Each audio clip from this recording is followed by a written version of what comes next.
Bom dia, meus amigos.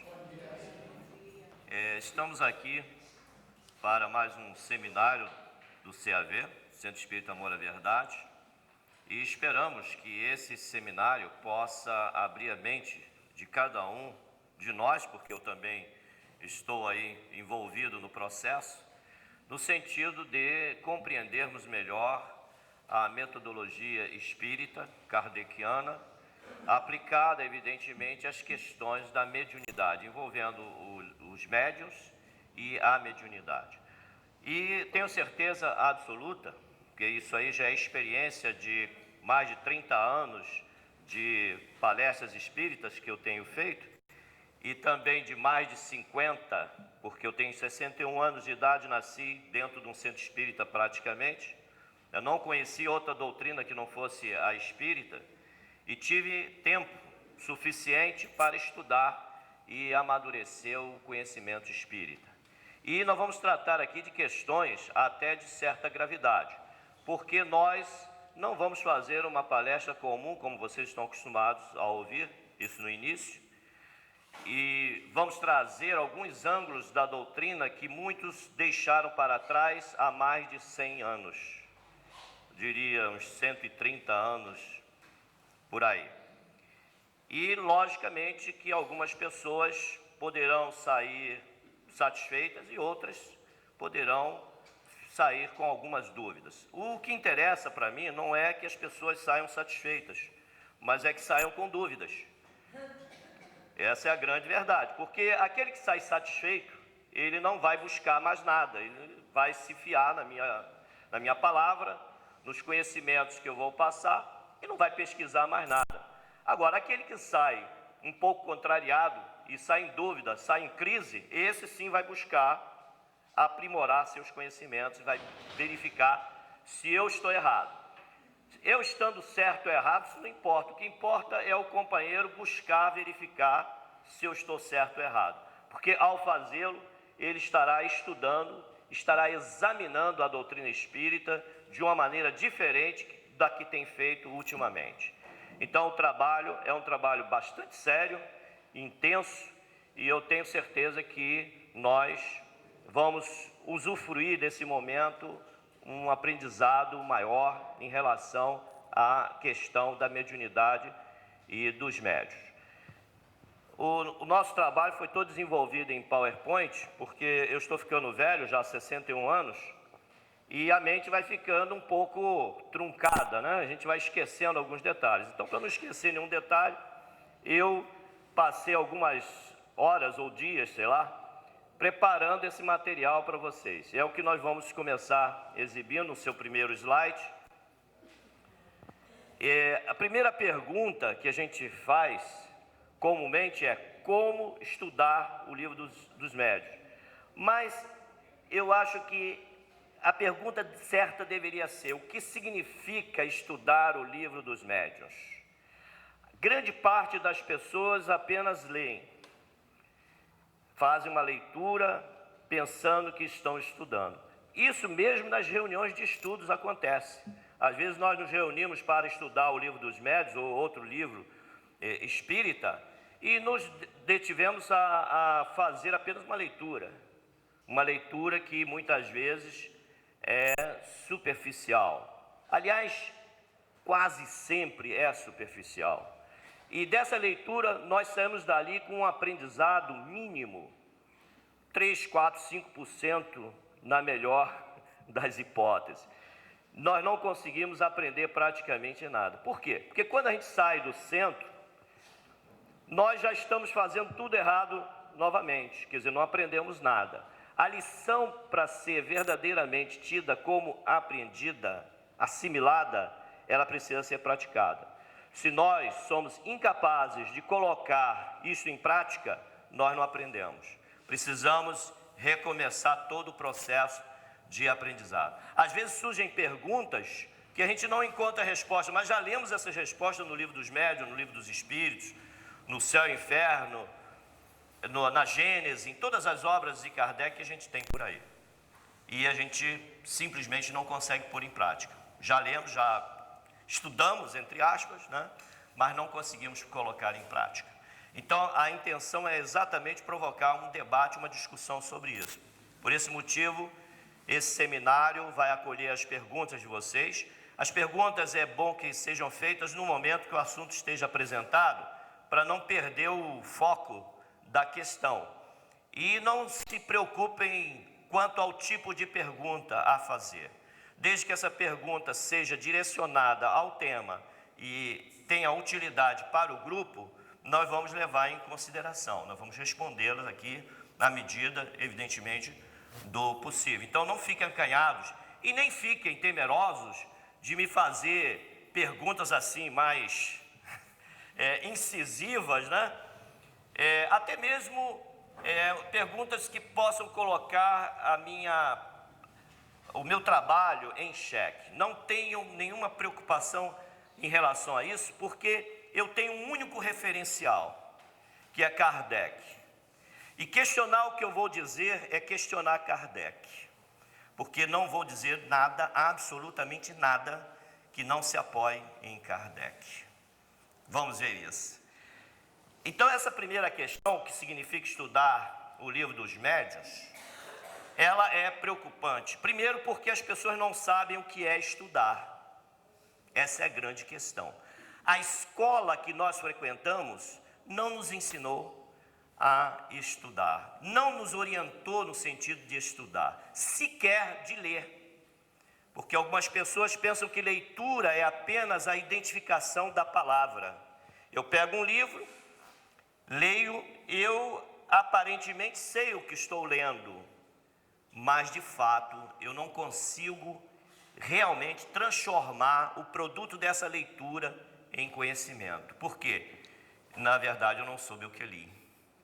Então é preciso descobrir na leitura o que ela encerra, porque a leitura ela não traz somente o que a palavra está dizendo, ela tem todo um conjunto de conhecimentos ali embutido, que é a ideologia que é chamada por Marilene Chauí, que é uma grande filósofa aí brasileira. E ela diz que quando nós nos empreendemos a um processo de leitura, precisamos descobrir a ideologia do texto, quebrar a ideologia do texto. Quando eu quebro a ideologia do texto, eu realmente, de fato, estou começando a ler. Mas as pessoas não se preocupam com isso. Então, estudar realmente é um trabalho difícil, a gente sabe disso. E exige de quem a ele se propõe uma posição crítica e sistemática. Exige uma disciplina intelectual que não se ganha a não ser praticando. Não fui eu a dizer isso, foi a Leda Miranda, que é uma grande estudiosa, ela tem vários cursos de doutorado na área do estudo da estrutura do conhecimento. Então, ela tem razão total quando diz que exige um trabalho, uma posição crítica e sistemática. Ninguém aprende nada, ninguém estuda nada, se não fizer um trabalho desse. Não adianta eu pegar o Livro dos Médiuns, no estudo do Livro dos Médiuns, que nós temos aqui na casa às quarta-feiras, e me limitar a analisar apenas o que está superficialmente no texto. É preciso discutir o que está no texto. É preciso submeter as pessoas a fazer essa discussão, a trazer as suas ideias e discutir essas ideias com as pessoas que estão presentes. Porque nós só construímos conhecimento na medida que nos envolvemos nesse conhecimento, nessa construção. Ninguém vai construir conhecimento com base apenas no que o outro diz, ou no que ele lê nos livros. E essa não é a forma adequada de construção de conhecimento. E essa não é a forma adequada que Kardec adotava. Vocês vão ver mais adiante. Tomando-se por base o significado do verbo estudar, que apresentamos acima, concluímos: quem não estuda é analfabeto funcional, embora consiga identificar palavras. Isso aí é uma constatação grave que tem sido feita dentro do Brasil e fora do Brasil. Em todos os países isso está acontecendo. A escola tem ensinado apenas a você a identificar as palavras, a identificar símbolos, mas não ajuda você, não ensina você a descobrir a ideia que esses símbolos representam. Então, aquele que apenas lê e identifica as palavras, eles são considerados alfabetizados estruturalmente. Mas aquele que não consegue identificar o que significa, são analfabetos funcional. É por isso que quando a gente pega um texto e lê para o companheiro durante as reuniões espíritas ou qualquer outro tipo de reunião, a gente lê o texto e pede a ele para dizer o que ele pensa do texto.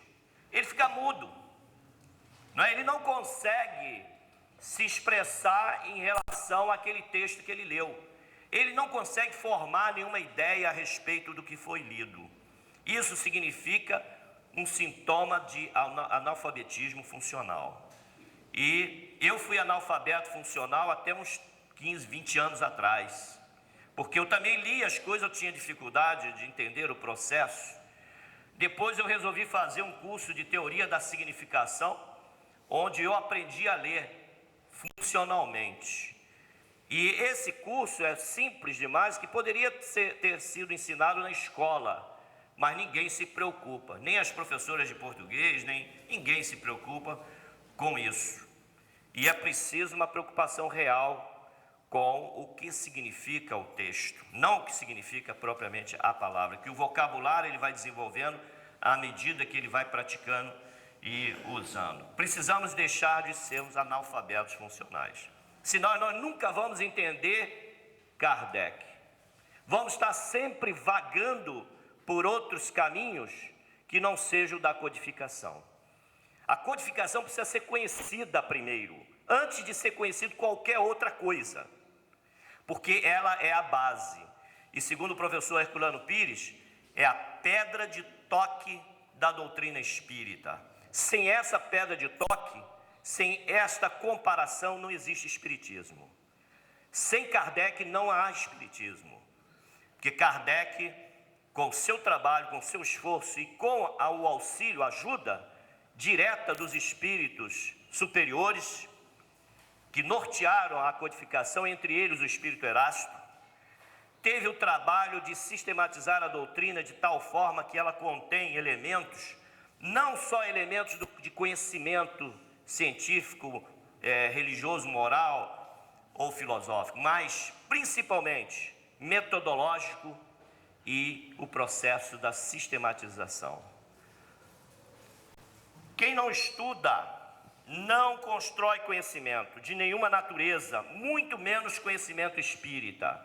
Não basta você vir ao centro espírita e escutar algumas palavras ditas por um orador, que às vezes o próprio orador é analfabeto funcional, porque a quantidade de analfabetos funcionais no país e no mundo é surpreendentemente grande. Então a gente não pode confiar nele. Não podemos confiar também em todos os médiuns. Vocês vão ver por quê. Quem não estuda aceita mais facilmente o que lê ou o que ouve nos discursos dos tribunos. Tudo muito subjetivamente. Dizendo em outras palavras, aceita aquilo que acredita, porque a base do seu conhecimento é teológico, adquirido tão somente na confiança depositada em uma autoridade. O que é o conhecimento teológico? É você confiar naquilo que eu estou dizendo. É o conhecimento que se adquire pela fé. Eu fiquei maravilhado quando eu vi essa definição em alguns livros que tratam da metodologia científica. E realmente é assim. As pessoas acreditando numa determinada autoridade e alguém que se apresenta a ele com um ar de superioridade ou com a aparência de superioridade, ele passa a confiar naquele indivíduo e passa a propagar suas ideias como sendo verdades inquestionáveis até, verdades absolutas. Nunca para questionar, para ler mais atentamente esse material, esse livro tido e publicado como sendo espírita. E isso é uma grande temeridade, é um grande perigo. Mas ninguém aqui tem culpa disso. A culpa não é de agora, a culpa está há mais de 130 anos atrás. A culpa vem desde a origem do movimento espírita no Brasil. Nós vamos adiante. Este procedimento é ingênuo. Depois você bota para... depois você bota a tela toda. Deixa eu só fazer essa parte, aí enquanto eu comento você bota a tela toda. Este procedimento é ingênuo. Não se espera outra coisa senão fuga do texto por parte daquele que se entrega à leitura mecânica, que outra coisa não revela, conhecimento frágil e desalinho. Ali tem 2 pontos, que outra coisa não revela, conhecimento frágil em desalinho. O que eu quero dizer com isso é o seguinte: quando a gente lê um livro, pura e simplesmente, nós estamos efetuando uma leitura que é chamada leitura prazerosa. Existem 2 tipos de leituras que podemos fazer, a prazerosa e a crítica. A leitura prazerosa é essa leitura subjetiva, que é, na verdade, um procedimento ingênuo, porque é uma leitura mecânica. E essa leitura mecânica que a gente faz, não dá para a gente perceber a ideia do autor, a ideia do texto, que é que precisa ser aprendida. A quebra da ideologia não é realizada neste momento. A respeito do ato de estudar, assim se pronunciou o educador Paulo Freire, que os pedagogos conhecem aí, e foi um indivíduo que estudou, né, com muita profundidade a questão do estudar, né, do ato de estudar. Então ele diz: o ato de estudar é uma atitude frente ao mundo, não é frente a você, você abre o mundo para você, você assume uma posição diante do mundo. E no nosso caso, é assumir uma posição diante dos espíritas, da comunidade em que nós estamos inseridos. O ato de estudar depende de atitude de humildade face ao saber. É preciso a gente reconhecer que pouco sabe, que o nosso conhecimento é ainda muito pequenininho em relação às coisas que nós temos que conhecer. O ato de estudar significa compreender e criticar. As pessoas pensam que criticar é falar mal, absolutamente. Criticar pode ser também falar bem. O ato de crítica é um ato de verificação da verdade diante de alguns referenciais que você utiliza como foco. E esses referenciais podem até ser mudados, a sua crítica pode mudar de tempo em tempo. À medida que nós vamos ficando velhos, nós vamos ficando com um pensamento diferente. O Ronaldo hoje, com seus 25 anos, ele tem uma forma de pensar, como tem o Fred, e cada um tem o seu nível de pensamento, o seu nível de ideia, cada um tem a sua crítica. Mas quando a gente chega aos 61 anos, 70 anos, né, a nossa crítica muda. Eu duvido que alguém aqui que tenha mais de 50 anos consiga raciocinar ou tenha a mesma ideia quando tinha aos 15, 20, 30 anos. Não é verdade? O próprio Ronaldo, com seus 25, né, ele tem uma ideia completamente diferente do que tinha quando tinha 15 anos. O que aconteceu com ele? Apenas conseguiu quebrar a ideologia dos sucessivos textos que ele tem lido. E texto não é só aquilo que se escreve. Nesse momento vocês estão fazendo uma leitura de um texto. Vocês estão me acompanhando num texto oral. Quando você se coloca diante de um quadro, principalmente essas pinturas modernas, né, suscita muito isso, você faz uma interpretação. Se entrar 500 pessoas ali, 500 pessoas vão fazer interpretações diferentes, porque cada um tem dentro de si um referencial com o qual ele vai apreciar criticamente as coisas. Assim somos nós diante da vida, diante dos momentos que estamos vivendo. Cada um tem a sua forma de ver as coisas e tem a sua crítica. A crítica pertence a cada um, porque depende da construção do conhecimento que cada um faz. Perceberam? E essa construção, ela muda com a idade, porque à medida que vamos nos tornando mais maduros, nós já reunimos muitas experiências do passado, e essas experiências vêm a fazer parte do nosso referencial, e a gente começa a mudar as nossas ideias e ter uma outra crítica. Eu duvido que há 20 anos atrás eu pensava espiritismo como penso hoje. De modo nenhum. Eu também era um beato carola, né? E que me benzia diante do quadro de Kardec. Ora, por que isso? Porque a nossa cultura é uma cultura católica, queira ou não, e nós aprendemos com os nossos avós, com os nossos pais, com os nossos professores, com as pessoas que vivem ao nosso redor, e essa cultura fica impregnada. E para se livrar dessa cultura, só um estudo realmente científico e bem elaborado, saindo da leitura prazerosa, essa leitura mecânica, e cair no campo do estudo real. Isso é que vai nos trazer o conhecimento espírita. O ato de estudar, estudar significa assumir uma misteriosa relação dialógica, isso é importante, com o autor do texto, cujo mediador é o tema. Eu, quando leio um livro, pareço um doido, porque eu brigo com o livro, eu discuto, eu faço perguntas ao livro, e às vezes em voz alta. Minha mulher já quis me internar, e com justa razão, porque eu fico perguntando ao texto, mas por que é assim? O que você quer dizer com isso? E começo a buscar outras referências do próprio autor mesmo. Vou lá, ou se não busco outro autor, quando eu começo a fazer a leitura comparada, que é fundamental para a construção dessa leitura crítica. É preciso você brigar com o texto. Se você aceitar imediatamente o que o texto lhe trouxe, nisso há um grande perigo.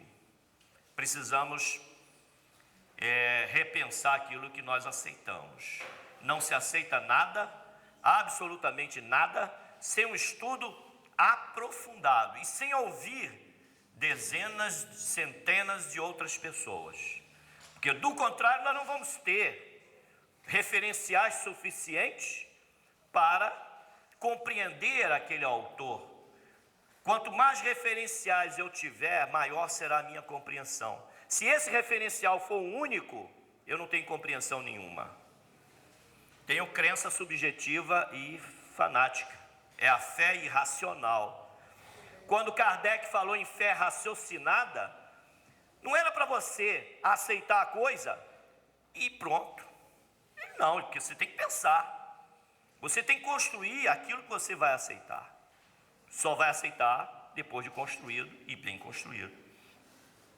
O ato de estudar como relação crítica exige do sujeito uma reflexão sobre o próprio significado de estudar. Por isso que eu incluí isso aí. Que a gente precisa refletir sobre o que é estudar. Pode ir adiante. Bom, vamos para a primeira parte. Isso aí foi só a introdução. Vamos traçar, agora que vai começar a dor. Agora nós vamos sofrer bastante, viu, gente? E alguns poderão ficar decepcionados, outros poderão achar que eu estou obsediado. Mas eu já fiz um pacto com o meu obsessor. Ele não me perturba e eu não o perturbo. Então, com isso a gente consegue conviver muito bem. E até ele tem aprendido, porque algumas vezes até intuições boas ele pode trazer. Porque o obsessor nem sempre é mau. O obsessor é aquele que não nos compreende e aquele aos quais nós não compreendemos.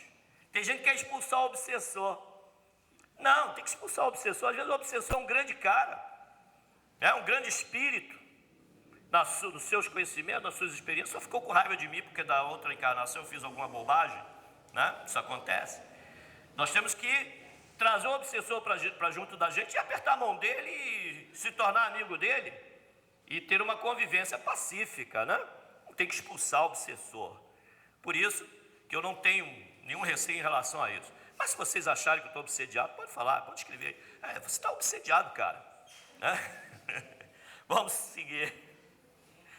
A cronologia é comparada por Kardec. Olha só o que eu faço. Vai mostrar aí. Eu faço o alinhamento de Kardec primeiro. Depois eu vou mostrar o resto. Primeiro, vamos lá. Pode mudar. Não sei se você está vendo aí, Ronaldo. Você ficou numa posição, né? Essa cronologia, ela foi tratada, em parte, pela revista Reencarnação, número 417 da Fundação Espírita do Rio Grande do Sul. Eu achei a ideia espetacular. Só que quando eu comecei a ver, eu até me emocionei, pensei que eles iam, mas não foram. Eles pararam no ponto, mas eles começaram bem. Mas é bom começar bem, né? Porque assim tem mais possibilidade de seguir adiante. Vamos ler de baixo para cima, tá? 1855. Você vê que nós já temos uma dificuldade, né? Todos aí começaram a ler de cima para baixo. Não é verdade? Tem alguém aí que começou a ler de baixo para cima? Não, ninguém. Isso é um processo da leitura mecânica. A leitura mecânica faz isso. Nos acostuma a ler o texto de cima para baixo. Alguém já experimentou ler um livro de trás para frente? Do meio para diante ou do meio para trás? Excelente, né? Era uma técnica que eu usava com a minha professora de literatura, que me dava uns livros chatos para ler. Eu só lia as 10 primeiras páginas, as 10 do meio, as 10 do último e tirava 10 na prova, né? Mostra-se que era tudo mecânico, mas uma leitura efetiva você tem que buscar a ordem cronológica do próprio texto. Por isso que eu fiz de propósito. 1855, em maio, em casa da senhora Plenemazon, por convite do seu amigo Carlotti, Rivaio assiste pela primeira vez uma sessão de mesas dançantes. As mesas dançantes eram uma mesa redonda, onde os médios sentavam em volta com a mão apoiada. Essa mesa batia, ela trepidava na medida que os espíritos iam surgindo. Mas era muito difícil responder as perguntas através desse sistema, porque eles só conseguiam sim ou não, né? Se o espírito fulano de tal está presente, que se manifeste a mesa. Aí a mesa batia. Se ele não se manifestasse, a mesa ficava parada. Quer dizer, era um sistema de sim ou não bastante complicado e difícil de seguir. Mas isso chamou a atenção de Kardec. Foi o suficiente para despertar a atenção de Kardec para os estudos da fenomenologia espírita. Ele não nasceu já sabendo essa coisa, né? Ele podia até ter um compromisso com a espiritualidade e tal, de fazer um trabalho nesse sentido. Mas eu acho que Kardec, ele só veio a saber mesmo qual era a real missão dele depois que ele estava na carne, né? Porque os espíritos fazem isso para você não fugir da raia, né? Não estou dizendo que Kardec ia fugir da raia, não. Mas muito é a técnica que eles utilizam e é normal. No dia 30 de abril de 1856, um ano depois, na casa do senhor Roustan, a senhorita Jafé, utilizando-se da cesta, transmite a primeira revelação da missão de Rivaio. Revela-se o Espírito da Verdade. O interessante é que essa cesta que ela se refere era uma corbélia, chamada corbélia tulipa, que era uma cesta de vime, e no centro dessa corbélia era fixado um lápis. E a médium, vamos chamar principal, fica chato, né? A médium, que era encarregada do trabalho, ela apoiava a cesta de um lado e mais duas pessoas eram chamadas para que a cesta não tombasse e apoiar do outro lado. Mas ela que era a médium que conduzia, que fornecia as energias, né, que facilitava o trabalho do espírito para ele se manifestar. Essa cesta traçava no papel, que era apoiado na mesa e a cesta sobre ela, traçava as palavras que os espíritos mandavam. Eles dirigiam, os espíritos dirigiam a cesta. E era impossível a participação anímica, porque seriam 3, né? A movimentar a cesta, teriam que combinar muito bem esse jogo, né? De traçar as frases, as palavras, e tinha que ser os 3 adivinhos, porque tinha que saber das perguntas que iam surgindo na oportunidade. Então era o melhor processo, o mais seguro dos processos da comunicação espírita escrita. Todos os outros processos nós opomos algumas dúvidas. Bom, no dia 18 de abril de 1857, vem à luz a primeira edição do Livro dos Espíritos, financiado com os recursos de Kardec. Também é criado o pseudônimo famoso de Allan Kardec. E nesse processo da escrita da primeira edição do Livro dos Espíritos, foi utilizada a corbélia. Olha que trabalho danado, né?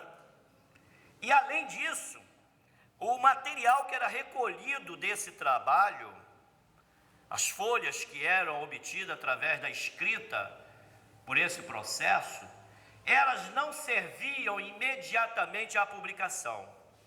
Kardec precisou organizar um grupo, eu vou citar mais adiante, para poder avaliar as mensagens que esses espíritos traziam.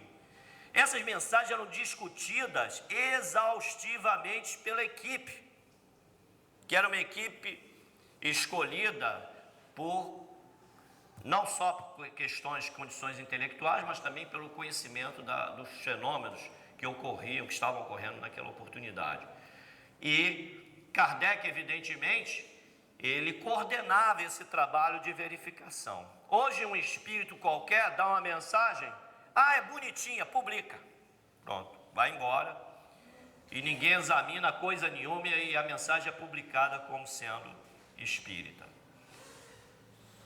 Em 1858 é fundada a Sociedade Parisiense de Estudos Espíritas, mais tarde conhecida como Sociedade de Estudos Espíritas de Paris. Inicia-se aí a publicação da Revista Espírita. Esse trabalho é empreendido por Kardec. Você veja que começou em 1855, assistindo aquelas reuniões. Ele foi aprofundando meteoricamente, ano a ano, os seus estudos, e foi concluindo e trazendo resultados que vieram a ser publicados paulatinamente nos livros da codificação. Mais adiante.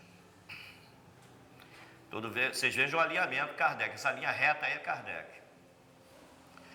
Publicado em 1859, o que é o Espiritismo? Experiências com escrita direta e com manifestações de pessoas vivas.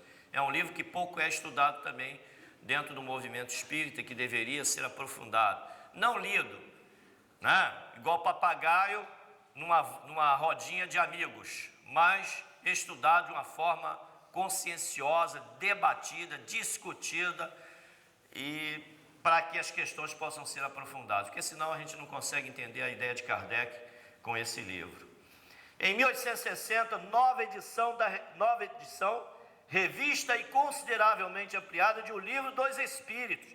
Veja que Kardec ele era tão crítico e tão severo com a sua metodologia, que ele não ficou satisfeito, evidentemente os espíritos ficaram ali cutucando, para que ele mudasse, não ficou satisfeito com a primeira edição, e fez com que essa edição fosse ampliada e revista. Mas isso é produto do estudo, do esforço, não só de Kardec, mas de toda a equipe da Sociedade Espírita Parisiense que trabalhava com ele para que esse trabalho fosse realizado, para que a codificação surgisse. Por isso que a gente diz que a codificação espírita não é uma obra de um homem só, não é uma obra de Kardec. Havia uma equipe de homens na Terra trabalhando e havia uma equipe de espíritos considerável do outro lado.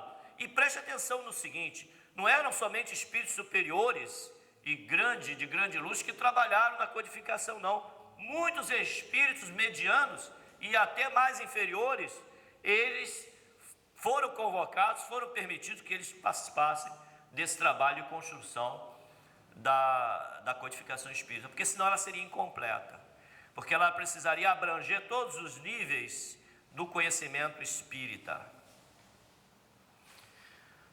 Então, é adotado na sociedade, isso eu botei em amarelo para chamar atenção. É adotado na Sociedade de Estudos de Espíritas de Paris o sistema de submeter mensagens ao exame crítico.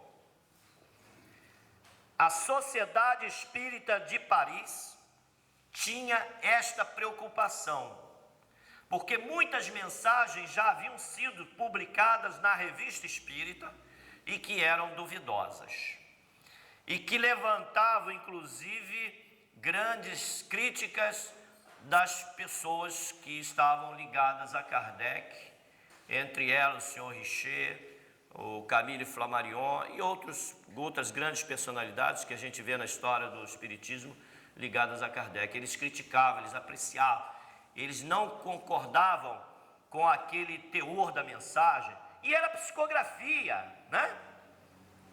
mas não era aceito como hoje se aceita qualquer coisa, sem discussão, era debatido, discutido. Como isso era feito por um grupo particular antes, por Kardec, tinha o seu grupo particular, Kardec achou por bem estender esse grupo e implantá-lo na Sociedade Espírita Parisiense. Então ele surge oficialmente em 1860, como critério de observação das mensagens espíritas. E esse mesmo critério desaparece incrivelmente com a morte de Kardec, com a desencarnação de Kardec. Depois que Kardec desencarnou, acabou. Não teve mais esse critério de avaliar